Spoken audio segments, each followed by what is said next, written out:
Welcome to Civic Warriors, brought to you by Witham. On this podcast, we bring the conversation to you, sharing engaging stories that motivate and build consensus in the nonprofit community. This podcast is about the innovators, the leaders on the front lines of adversity, guiding lights in the nonprofit industry affecting change. And through their stories, we can all join forces to become Civic Warriors. Hey Warriors, welcome to today's episode of Civic Warriors, brought to you by Witham. I'm your host, Brad Caruso, leader of Witham's not-for-profit practice. Our guest today is Vince Giordino, founder of the Wake Up Project. Vince is also a marketing professional here at Witham.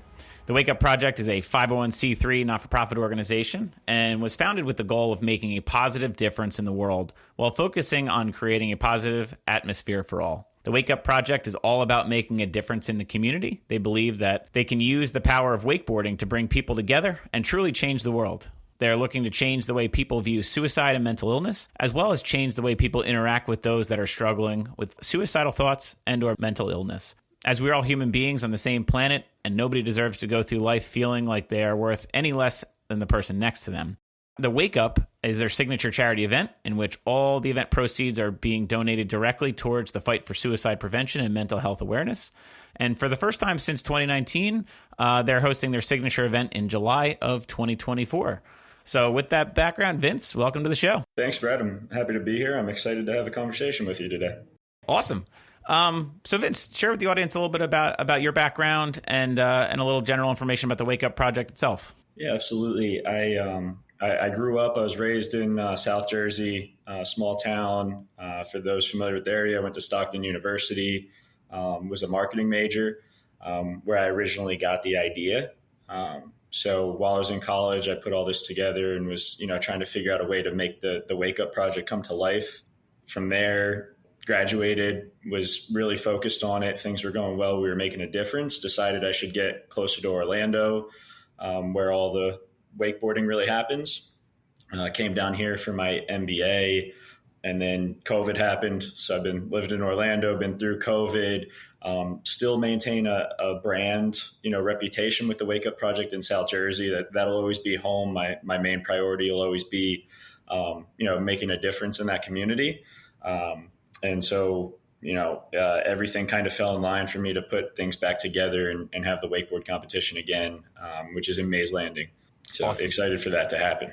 Yeah, no doubt. And it's cool that you're, for the first time in a long time, hosting that event and, are passionate about wakeboarding itself. I'm sure a lot of folks in the audience aren't too familiar with wakeboarding. It definitely is a niche market, and some people know it and love it, and some people have never done it or never heard of it. So yeah, it's just like anything else, you have it's Masters Week, so you got your golf fans out there this week. You got your just like any other football fan, baseball fan. People love it or they have no idea what it is. No doubt.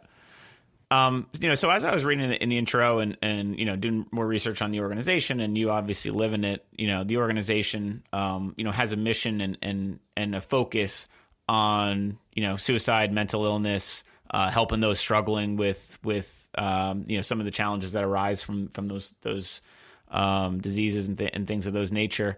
Why start the Wake Up Project? Why is this cause important to you? That's a great question. I've been in this space for a while now.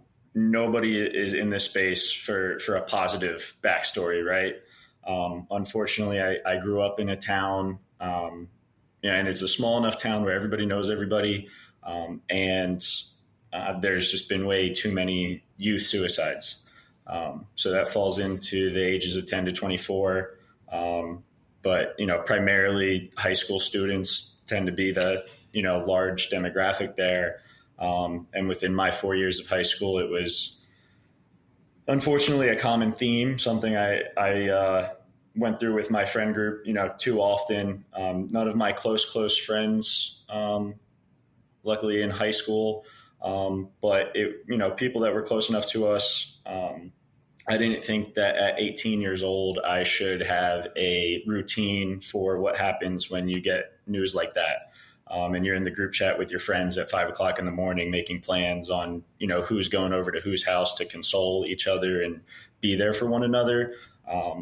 And I was just looking at the world through that lens. Like, this is not okay. This is not normal. My friends and I shouldn't be going through this. And I felt like that for a long time. And then in 2016, my younger cousin was in 8th grade, and he took his own life. And that was the closest it had struck me up to that point. For about a year, I was focused on everybody else. How's his brother and sister doing? How are his parents doing? How are my parents doing? I was trying to focus on the family and just be that rock. A year and a half go by, and you realize you've never paid attention to your own grief or what you can do to take care of yourself. And this idea kind of popped into my head. Everybody was real supportive of it. And I was like, let me see what can happen.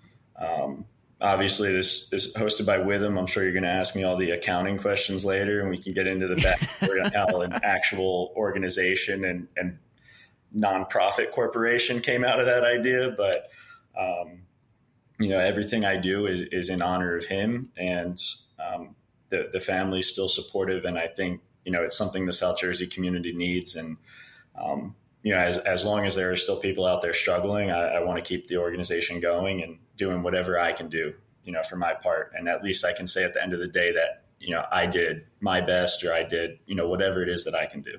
Yeah, I love that. And I commend you. I'm sorry for your loss. And in the bigger picture too, proud of you for, taking that and then doing something so positive for so many people.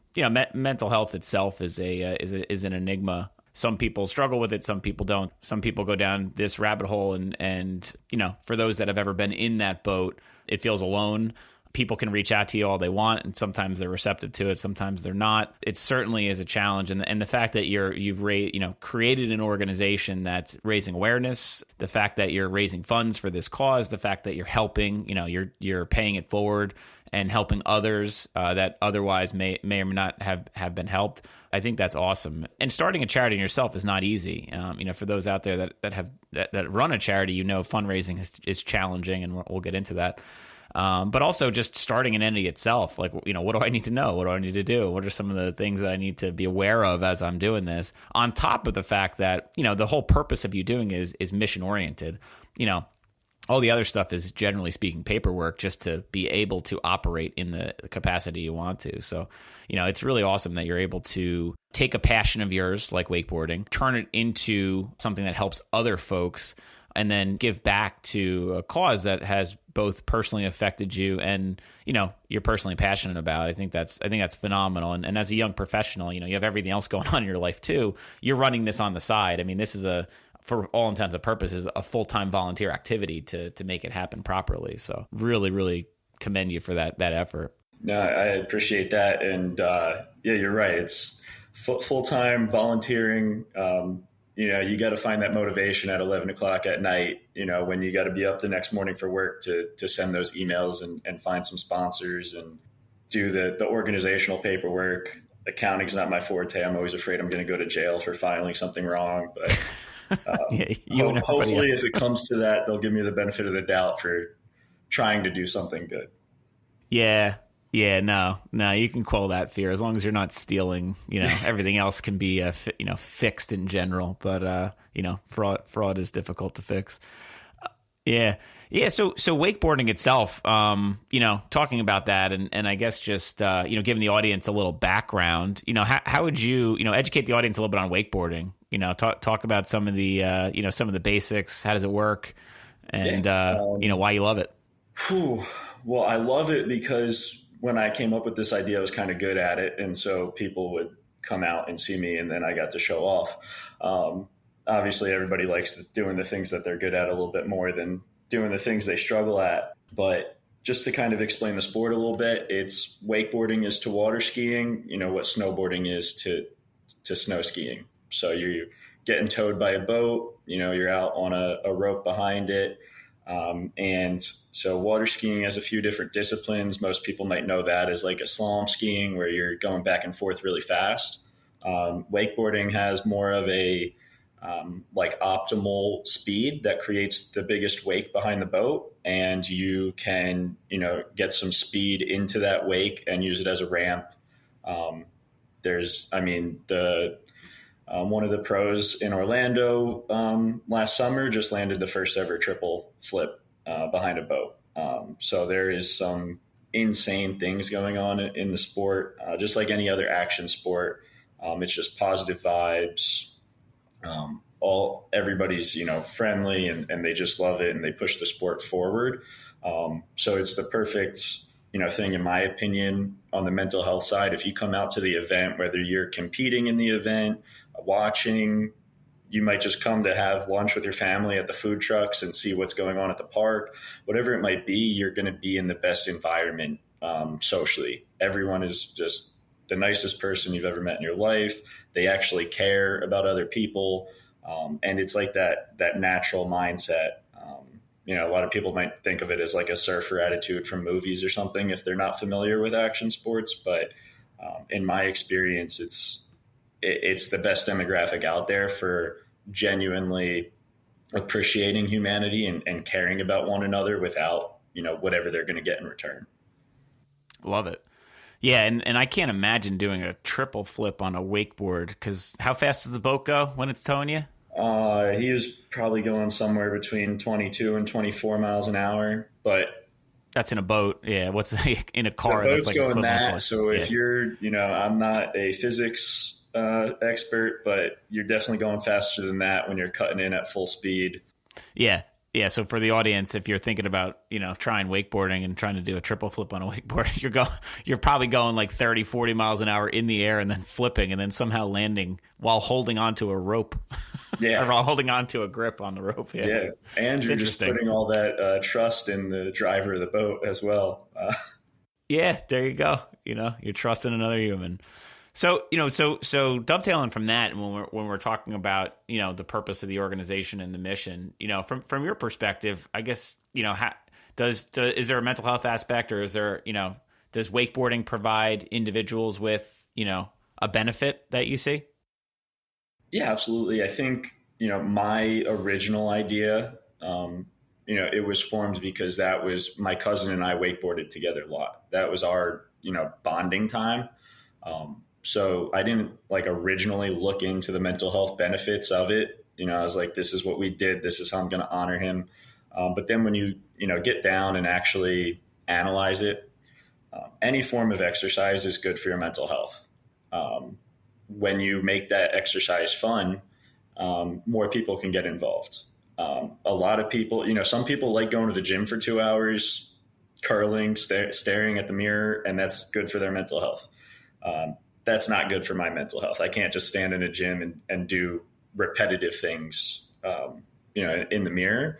But I can go out there and I'll try to do the same backflip 100 times in a row, and it'll, make me happy or make me feel good. Might not be able to walk the next day, but, yeah, it's a good excuse to take a rest day after that. And so you're looking at, that exercise, then you're looking at nature. So you have your fresh air, you're on the water, and you're getting, sunshine, vitamin D.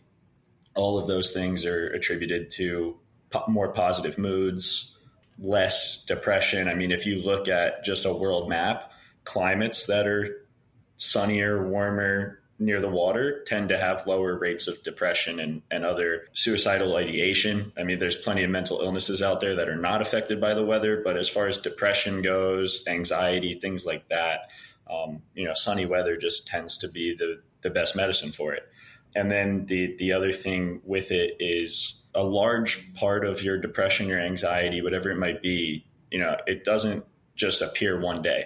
It stems from this bottled up energy that you just keep, kicking down the road, and you're like, oh, I'll worry about it one day. I'll worry about it one day. And next thing you know, you have a serious anxiety problem, a serious depression problem. And all of a sudden it's not so easy to try and recover from that.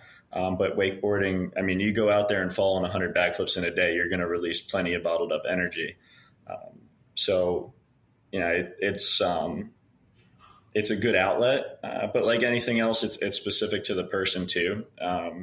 I wouldn't say that it's going to fix everyone's mental health. If you're depressed, I'm happy to take you out on the boat and see if it works for you, but totally understand if you're like, this isn't for me. Yeah, and everything you said, I mean, all of those items, and if anyone is listening and let's say you are struggling a little bit, I think there's a common theme, and maybe wakeboarding isn't always the answer, but to Vince's point, being outside in nature, being around people, doing something that you enjoy doing or are passionate about, doing something that's hard, doing something that's difficult, like physically difficult, and as mentioned, it doesn't have to be, you go and lugging 1,000 pounds in a gym. It could just be running a mile. I mean, that's hard for me. I struggle to run a mile. I've never been a runner, but, and wake, I mean, I'm sure if I tried to, wake, but I know the first time I ever got towed on a rope in a boat, I was on a kneeboard and I was holding on the rope, and no one told me to let go of the rope once you fall off the board. And so, I lost my shorts. I lost my shorts, as they say. It was awful. Yeah, I started flopping in the water. It was bad. A disclaimer out there that let go of the rope. Make sure you get all the information before you're 60 feet behind the boat and can't hear anybody that knows what they're doing. And piloting on the water 25 miles an hour. Yeah, that when I still lived in Jersey near the lake, I used to do lessons and things like that and take people on the boat almost every single day between Memorial Day and Labor Day, the summertime up there. And if I did 100 lessons a year, there's still 4 or 5 times I forgot to give them all the information. And, now the boat's driving and there's nothing you could do about it. But hopefully nobody gets hurt, and it's, a memory to laugh on when they get back in the boat. Yeah, without question. Yeah, so I mean, I guess if we're dovetailing and talking more and kind of diving into this topic, when we think about the term mental health, and we think about all the things that go along with that, is a generalized term. It is used in a variety of different ways. There are all hosts of different mental health type struggles when we're talking about this topic. What is often, from your perspective, what is often not talked about when you hear the term mental health, and kind of like how the public views it, whether you're someone struggling or when you hear that term, what does that resonate, or how does that resonate with you? I think, most importantly, even like you just asked it as, other people that are struggling, the first step always has to be to take care of yourself first. And I think we've come a long way in promoting mental health awareness and ending the stigma and all these different campaigns that, a lot of really, really good charities put out there and build, solid marketing materials to get that out in front of people so that, we can share that information and try to all be better as a society. But we never start those campaigns with, take care of yourself. We have influencers and businesses and all of these people in the world that promote the importance of physical health. They say, work out every day. Nickelodeon used to have commercials when I was growing up to go exercise for 30 minutes a day to try and combat, childhood obesity.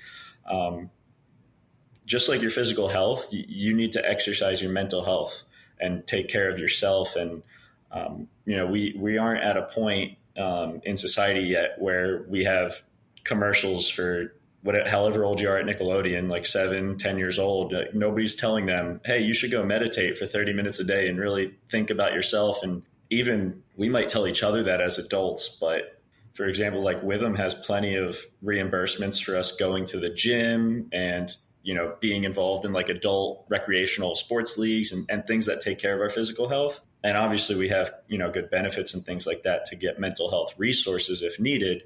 But we just haven't built out those perks in any part of society, corporate America, childhood entertainment, high schools and colleges. We just haven't built a system where we're promoting people to take care of themselves for 30 minutes a day, an hour a day, 5 hours a week, whatever it is that would be recommended. That's the biggest thing, because you can't take care of anybody else that's struggling unless you're 100% solid yourself.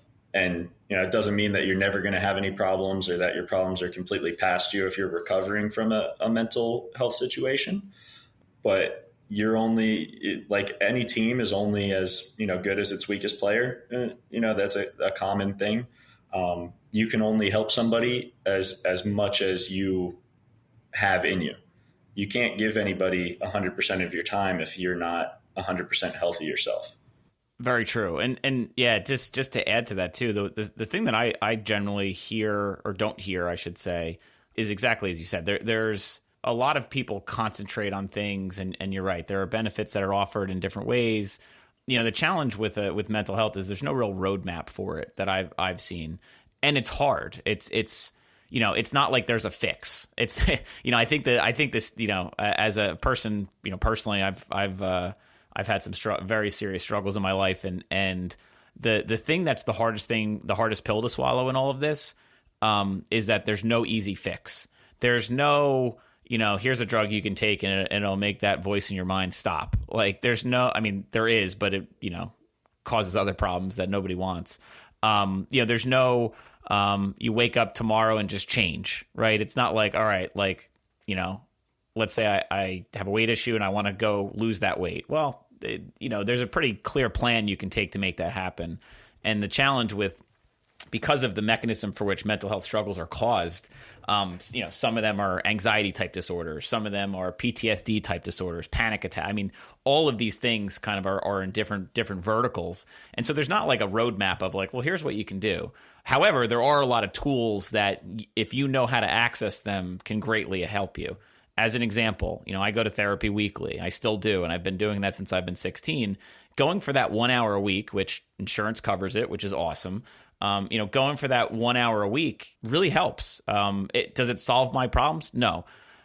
Is sometimes that, hour you talk to someone helpful? Sometimes it is, sometimes it isn't. But I can tell you that if I don't do that versus I do that, I go through my day in a different way than if I don't do that. I know when I exercise in the morning, it changes my mindset towards the day. And that's because I did something difficult. That's because, different endorphins get released. So some things that would bother you don't bother you as much. Getting enough sleep, all these things. So, as I hear you talk, Vince, and kind of just throwing my 2 cents on this whole thing, as if you are someone that's struggling with this, no one out there is going to be able to give you the answer. And honestly, nobody will give you the answer. A lot of people will tell you like, I can't help you, which is very hard to hear when you're going through a tough time.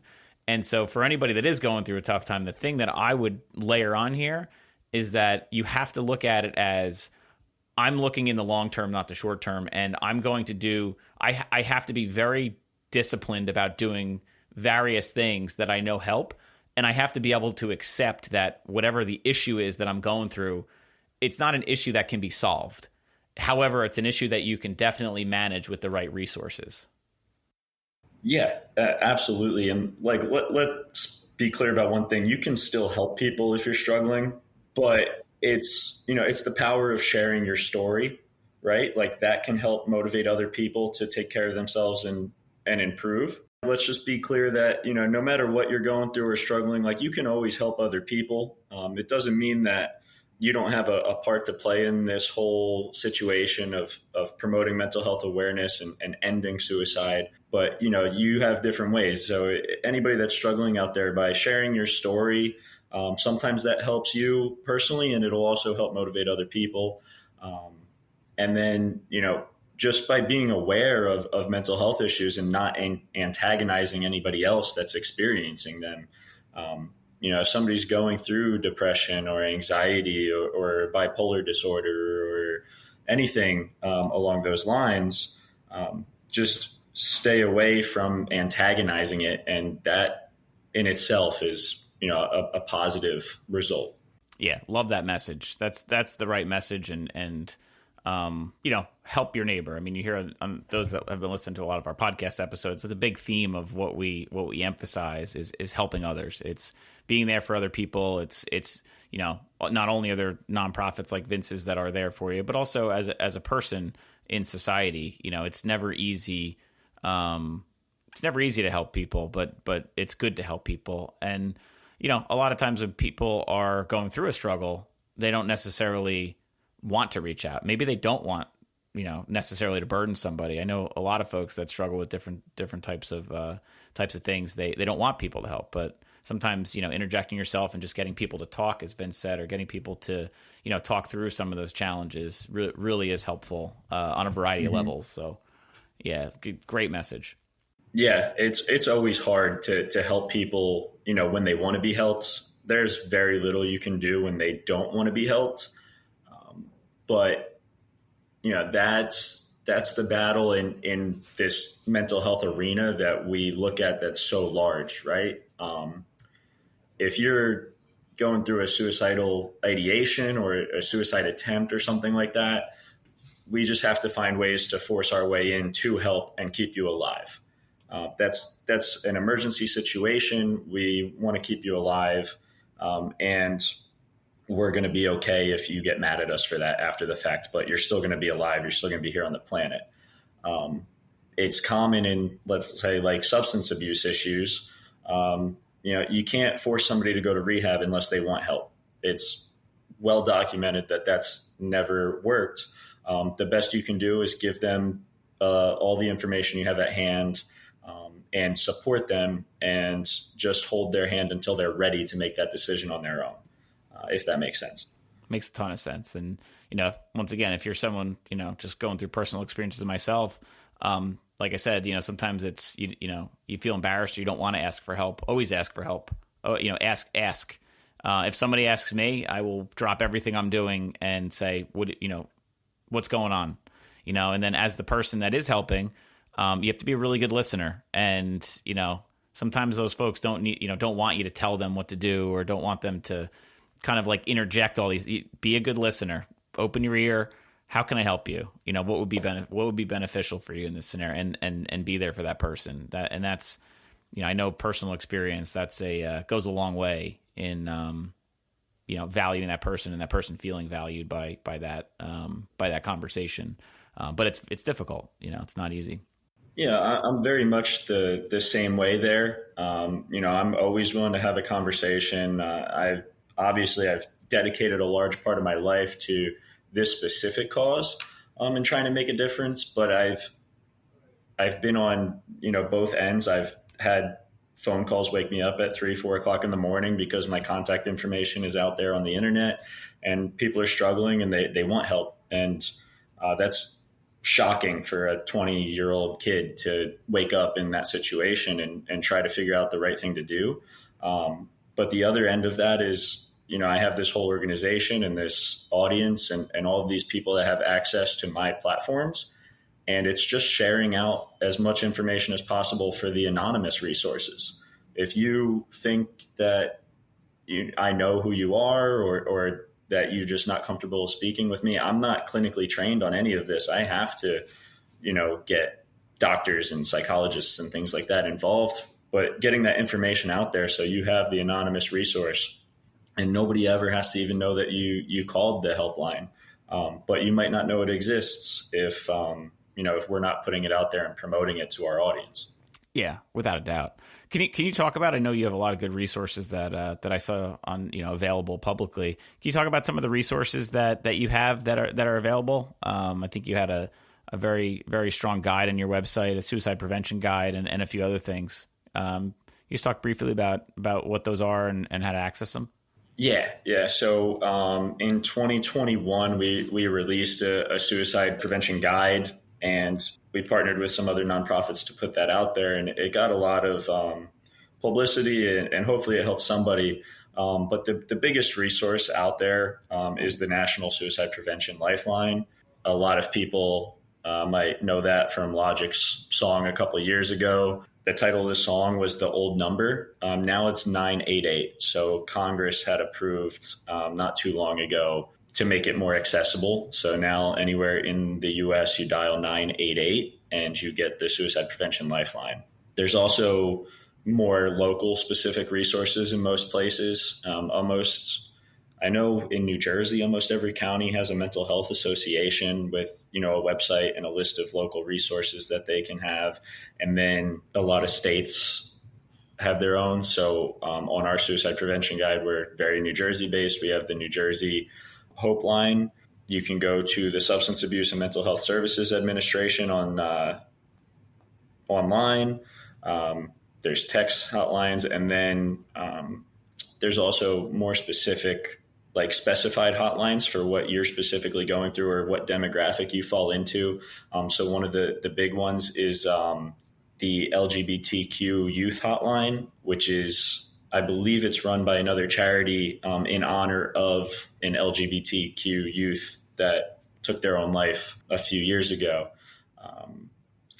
And then another great resource is the United Way, which is a huge nonprofit. They have a phone number 211 in any area that the United Way has an organization in place or a chapter in place. You can call 211, and not just mental health resources, anything you need. If you're experiencing homelessness, hunger, any type of thing that there's like philanthropy money behind, you can call that number and they will direct you to the nearest resource and stay on the phone with you and help you in any way that they can. Awesome. Yeah, no, thank you for sharing those. I think, certainly it's important to get that information out there, because I don't know that, it's not highly publicized, the 988, it's not highly publicized. A lot of these, everyone knows 911. Everybody, I think a lot, 211 is publicized. You see it, in advertisements, especially in Jersey. I see a lot of like advertisements and things out there for it, but rarely do you ever see, the suicide prevention hotline promoted. So I'm glad we're getting that information out there. Yeah, switching gears a little bit. So, certainly running a not-for-profit is not easy. As a young professional, you have a lot going on, and fundraising is not easy. So even if it is your full-time job and trying to pull off a fundraising event, it's not easy. How do you organize a large-scale event like a wakeboarding competition, in your spare time and make all this happen? What's your secret sauce? I think, my professional passion lies, in events and marketing and, I guess fundraising in a way. Obviously, in a for-profit career, it's making money, but fundraising, it comes down to the same thing. You're providing the value to the community rather than the customer or client. But it's still some sort of trade of value. Nobody just gives you money because they think you have a good idea or you're a good person. Yeah, personal connection as well as seeing the benefit of the cause you're serving are definitely important in all of that. What's next for the Wake Up Project? I know maybe if you want to talk a little bit about the competition coming up as well as kind of where you see the organization, going. Yeah. So, we got to see how big we can go this July. We had so much momentum in 2019 before COVID kind of halted some of our events. And then me moving to Orlando and going through the pandemic down here, it, created this 5-year gap, right? But in 2019, we had 2,000 people show up to the event. We raised $25,000 or more. We had 10 food trucks in the park. We had a massive cornhole tournament activation in the middle of the day. And so, we're trying to replicate that and potentially make it bigger this year. But like we just talked about the fundraising side, the more money we have, the more we can do. So, just for the next 3 months is, making sure we put together the best event we can put together for this year. And then once we see, the outcome of that, it's, making sure that we, let's say, allocate, whatever we bring in correctly. A big part of our mission and how we use that money is we try to pay for the local high schools in South Jersey to offer youth mental health first aid courses to the parents of those high schools. I believe students are allowed to take them if they're old enough as well. I think over 16 with parental consent. And so we, pay for the instructor's fee and the course materials and things like that so that, the parents can go and have peace of mind and learn a little bit more about, how to spot the signs of whether or not their teenager is just being a teenager or whether they're actually going through something that, should be paid attention to a little bit more, and maybe they need to get more involved on that end. But I think long term.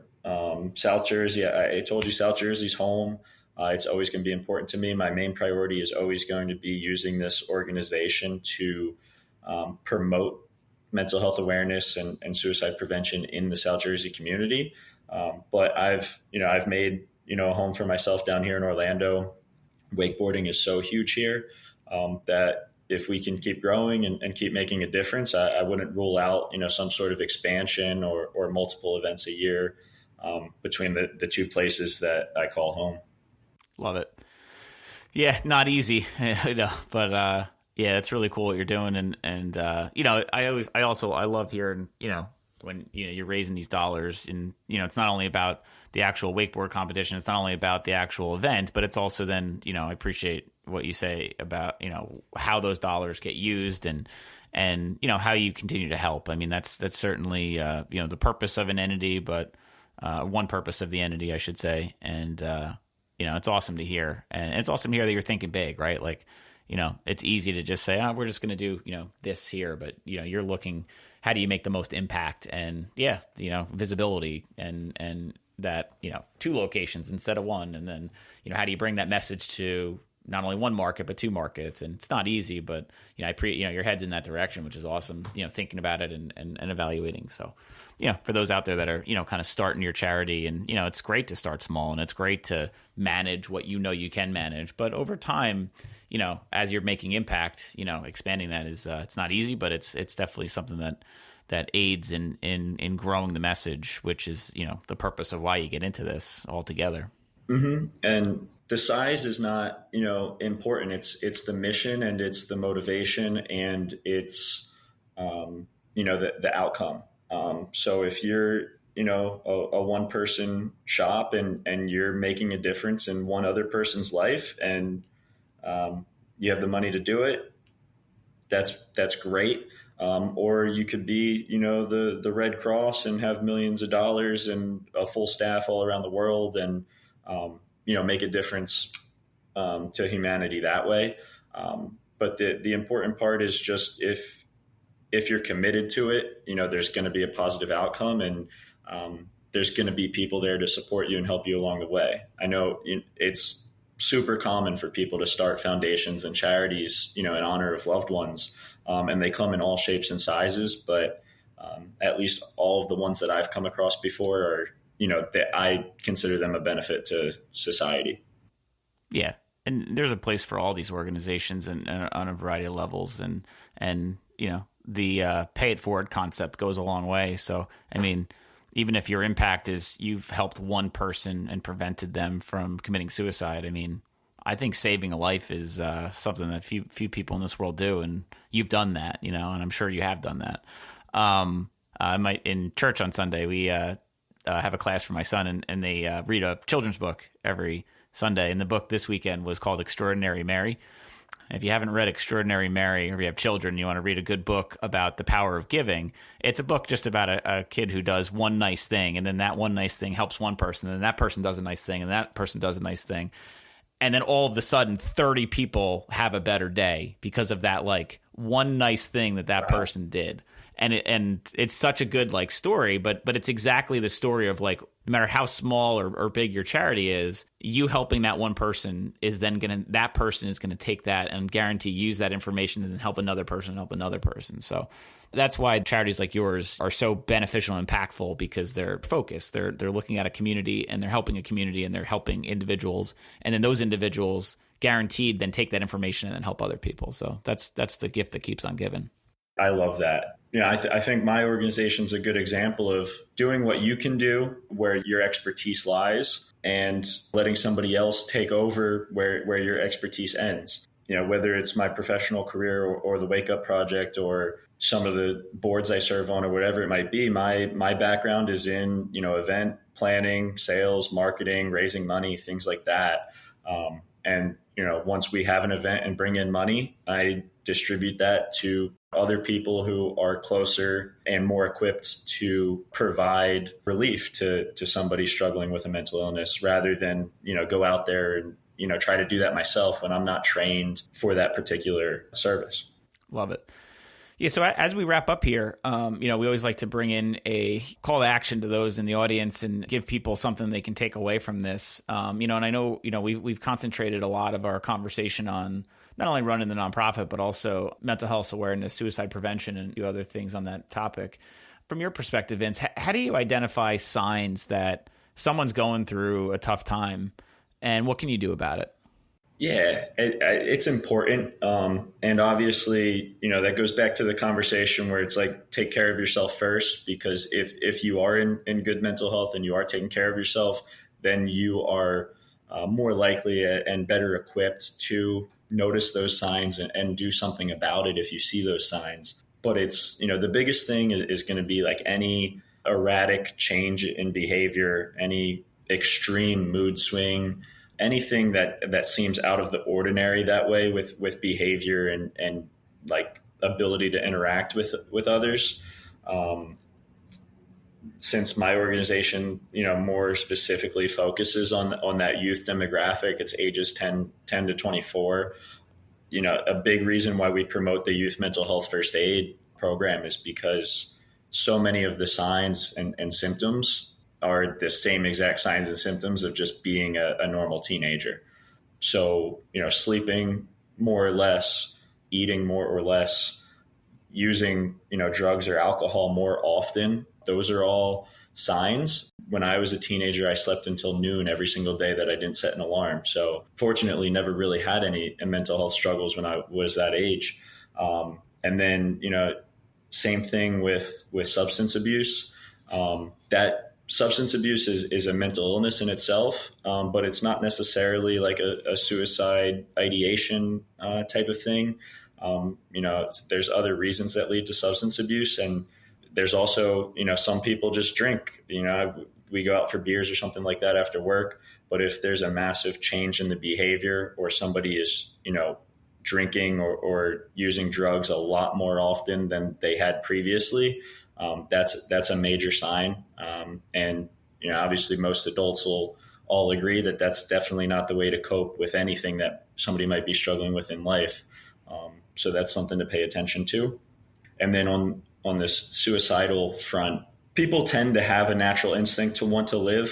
And so people may start talking about, wanting to die. They may start talking about experiencing, large amounts of shame or guilt. Or they may start talking about, being a burden to others. And that all tends to be, more of a call out for help. It's very hard for somebody to just come out and, say straightforwardly what they're thinking and that they want help with that.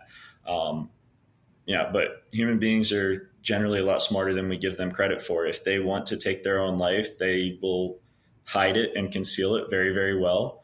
Or if they want somebody to step up to the plate and, save them, they will show as many signs as possible. But when you feel hopeless, you feel hopeless.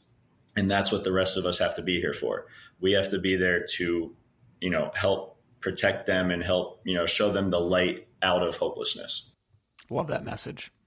Phenomenal. Like, yeah, it's so true though. I mean, and there's different scenarios, as you said, and there's different cases, but, all very valid points, and, really appreciate you sharing that candidly. It's important. It's certainly important. Absolutely. And I just would, I think we're going to, be posting this out and getting it out there during May, which is Mental Health Awareness Month. So I just wanted to share, a message that I'm a big supporter of therapy. Don't let anybody tell you that you shouldn't go to therapy. There's different things that work for different people, but you should try everything at your disposal. You should also, display gratitude to, people, because that when you're displaying gratitude, it lets them know that, you're probably a person that they can go and talk to if they need somebody to talk to. When somebody does something for you, or just the fact that they're in your life, just display that gratitude with them. And then some statistics that I want to leave with, just to kind of emphasize how important this is, and kind of let the world know where we're currently at on this, mission to end suicide. It's the second leading cause of death in the United States for the demographic aged 10 years old to 34 years old. So youth and young adult. 13.6% of people aged 18 to 25 had serious thoughts about suicide in 2023. 10% of high school students attempted suicide in 2023. 36% of college students are currently diagnosed with anxiety, and 30% of college students are currently diagnosed with depression. And quite frankly, those numbers are all incredibly scary.